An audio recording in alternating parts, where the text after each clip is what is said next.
Hello, welcome to this episode at the Bench. Today we're at the Cooke booth with Les, the chairman of Cooke Optics, and today we're going to find out a little bit about the new Cooke S5i's from them.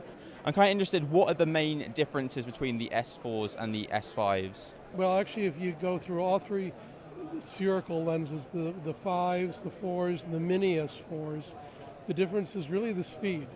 So the 5i's are T1.4, the S4s are T2, and then the mini S4s are T2.8. And in fact, if you saw Yugo, they shot that with 2 sets of 4s, 2 sets of 5s, and 2 sets of minis.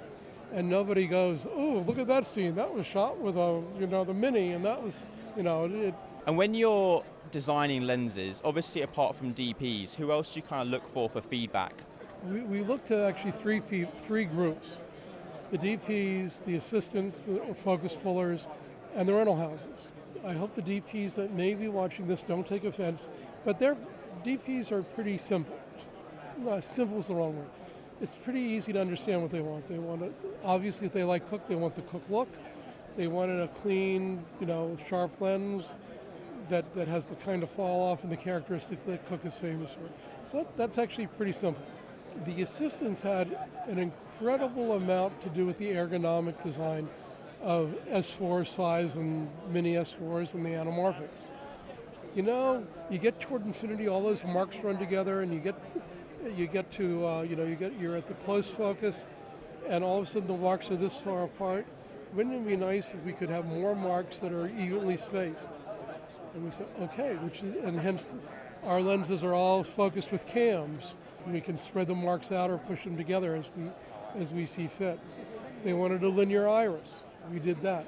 They wanted the gears all in the same place. We did that. They wanted a lens that wasn't so small they couldn't grip it. So we gave them we came up with 110 millimeter diameter, because it's 110 actually can pretty comfortably fit in your hand. The rental houses, they also had an enormous input. If it's not out-rented for them, it's not making any money, right? Yes, exactly. So they need, and if it takes a long time to service a lens, if the lens comes back from a job and it takes a day or two to service each lens in the set, that means that set is out of business for 2 weeks. Yeah, and time is money. An S4 can be serviced, normal service in a rental house, you can do it in an hour. So that means if a set of lenses comes off a job in the morning, it can go out the next morning. Some of our competitors' lenses take a day or longer to service. And I also understand that with these lenses, I guess more for ACs, the focus iris is illuminated. The iris isn't, the footage marks are. The scale can be illuminated. And again, if you go back to Yugo, where they had the camera in the 3D rigs, and the lens is buried in there, the illuminated scales were quite handy, especially when you're working at very fast speeds and not a lot of light. Obviously, something that people love Cooke for is that Cooke look. And for a lot of younger people or people who haven't used Cooke lenses before, what would you describe the Cooke look as? Generally, it's a warm look. It's a very gentle fall off of focus.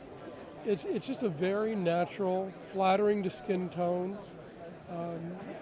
One of the things that's great is it's been consistent for almost 100 years. And obviously you said that the S5 is obviously the highest end ones and your most modern lenses. What was the kind of development time? How long does it take to kind of come up with an idea that we want to change something? How long is a piece of string? Cooke, we're a small company, and so we're resource limited as opposed to some of our competitors. So we can start a project,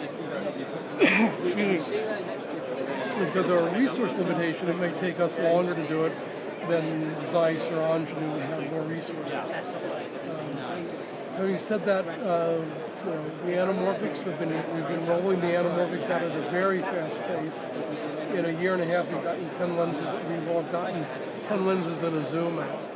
The 5i's have been much slower. It took us years to design, and they're a difficult lens to build. But the good news is they're very popular, and we're backordered on everything we make. Awesome. Thank you very much for Cooke for allowing us to come by their booth, and thank you very much for Les for speaking to us now. Thank you very much, and thank you very much.